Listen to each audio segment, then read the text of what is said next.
Alfonso vivia no final do século XIX, começo do século XX, era casado com um monte de filhos e tinha um amor, pode-se dizer, ligado a um luto mórbido por Constança. Esse amor foi cantado N vezes em versos, sendo Alfonso casado. Isso eu considero uma ousadia do poeta pela época que não permitia tais ousadias. Entre brumas ao longe surge a aurora. O ialinho orvalho aos poucos se evapora. Agoniza o arrebol. A catedral ebúrnea do meu sonho aparece na paz do céu risonho toda branca de sol. E o sino canta em lúgubres responsos. Pobre Alfonso, pobre Alfonso. Eu gosto de ler o que ele escreveu e tal, mas assim, eu não relaciono muito com a vida, né? Eu faço a relação, mas assim, eu gosto mais de ler o que ele escreve, porque fica sabendo detalhes da vida dele, entendeu? Porque eu acho que na hora que ele se mostra assim, um homem comum, quando você vê detalhes da vida dele, que ele não foi, assim, era um homem comum que vivia aqui em Mariana, para a população de Mariana tinha um respeito com ele, mas ele era um cidadão comum, assim, dentro da relação que ele tinha. Então eu vejo assim, que às vezes eu acho engraçado algumas coisas que eu fico sabendo que ele fazia e ler aquela poesia dele, eu falo, pô, mas não tem nada a ver essas duas pessoas. Então eu vejo que tem vários Alfonsos. Isso eu acho interessante, assim. E ele usava um tanto de heterônimos, né, assim, na obra dele, e ele também tem, assim, ele tem o Alfonso poeta, o Alfonso que escrevia crônicas, o que escrevia no jornal, o que se relacionava com a família, parece que são pessoas diferentes. Mas, na verdade, todo mundo é assim, né, tem várias facetas. E é bom que a gente pode ver várias facetas dele. O melhor de Alfonso Guimarães ainda está para ser estudado. Eu diria que se fosse estudado hoje, fatalmente esse estatuto estético mudaria com muita rapidez até, porque o melhor dele ainda está desconhecido.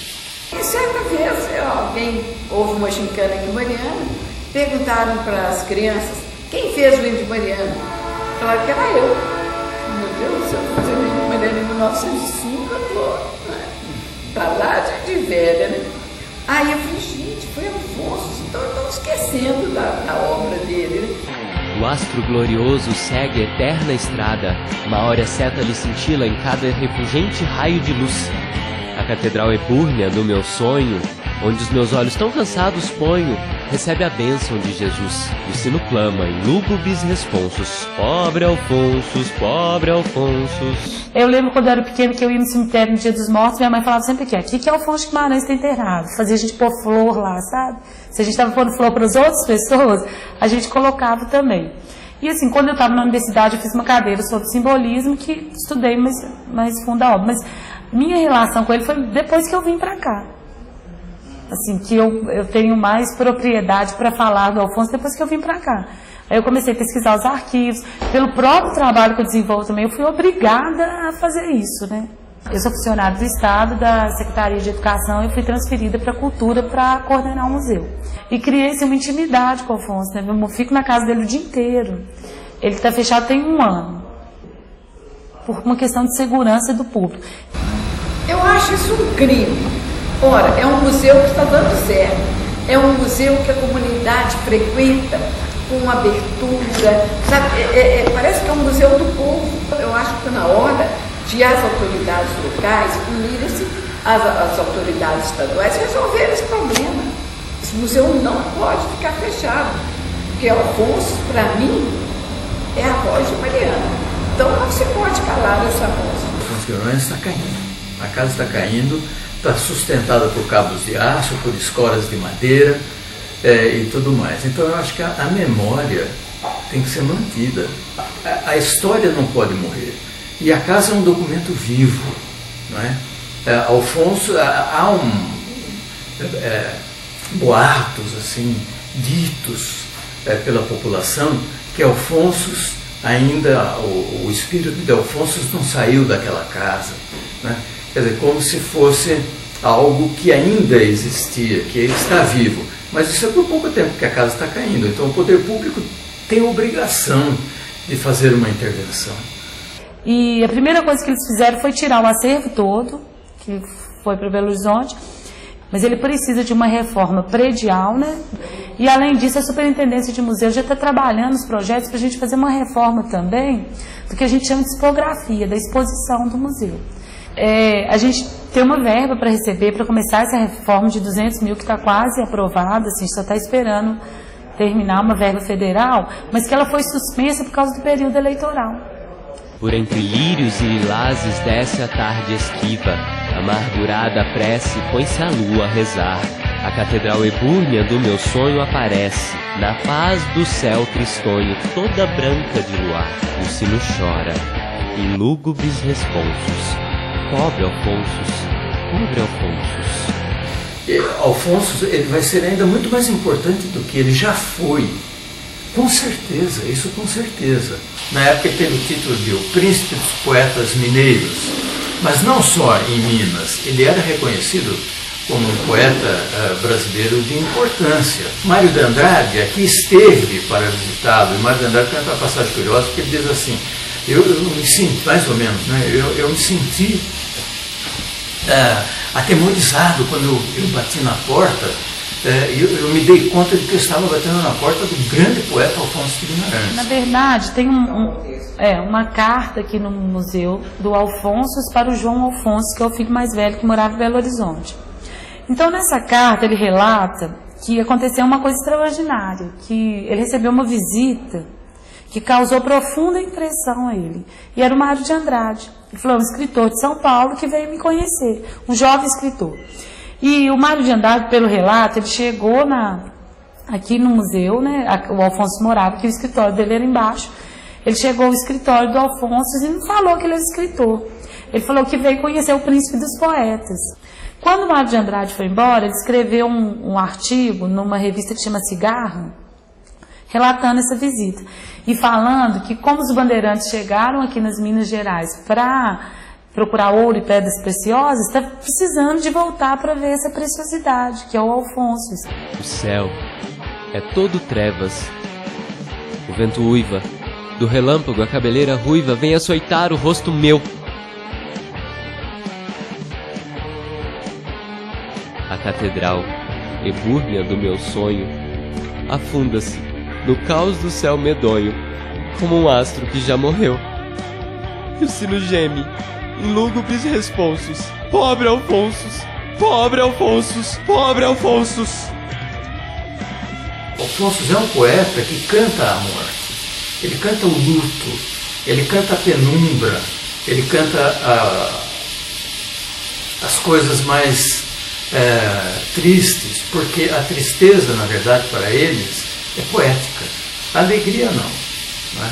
Então, ele é o cantor da morte, vamos dizer assim. Ele sempre está exaltando a morte. Ele sempre está exaltando a figura do fim da vida. Está o exemplo de Alfonso com Constança. Esse amor que existiu ao longo de sua vida. Houve a morte, mas como se não houvera ocorrido, essa morte é cantada em versos até o fim de sua vida. Você tem uma noiva que chama Constância e morre, depois você tem uma filha com o mesmo nome e morre, é uma coisa muito trágica, né, assim, uma tragédia. E assim, parece que o Alfonso não suportou essa segunda morte, porque 2 meses depois ele morreu.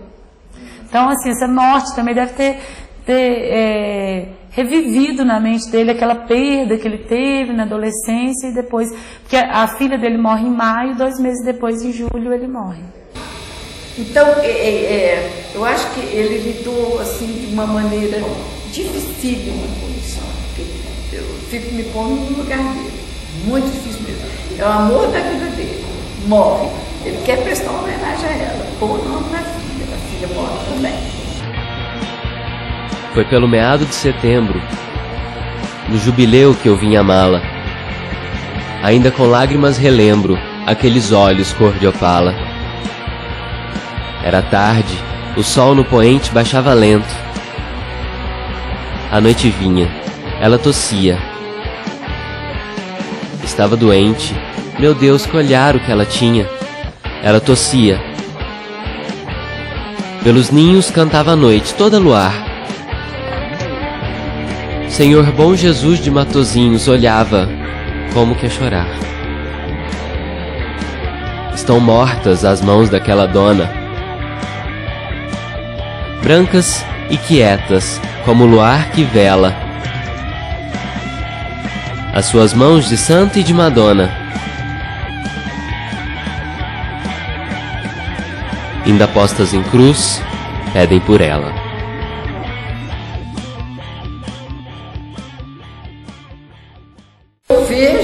Eu vejo muito no Alfonso, ele cantou muito a dor, a nostalgia, né? Ele cantou a dor demais. A maioria dos poemas dele, olha, ele era muito devoto, ele era um católico, né? Muito devoto. Ele escreveu o Setenário das Dores, quer dizer, as 7 dores de Nossa Senhora. Então a dor, eu acho que foi constante na vida dele, né? A dor foi a constância da vida dele. Afonso Henrique da Costa Guimarães, Alfonso de Guimarães, nasceu em Ouro Preto, em 24 de julho de 1870. Casou-se em 1897 com Dona Zenaide Alves de Oliveira, com quem teve 15 filhos. Faleceu em Mariana, em 16 de julho de 1921. Durante sua vida, publicou 5 obras: Setenário das Dores de Nossa Senhora, Câmara Ardente, Dona Mística, Kyriale e Mendigos. Póstumamente foi lançado Pobre Lire, Pastoral aos Crentes do Amor e da Morte, Poesia e Obras Completas de Alfonso de Guimarães. Em 1986, foi inaugurado o Museu Casa de Alfonso de Guimarães, situado à Rua Direita, número 35, em Mariana, Minas Gerais, na casa em que o poeta viveu os últimos 8 anos de sua vida. O imóvel, hoje, está fechado para reformas.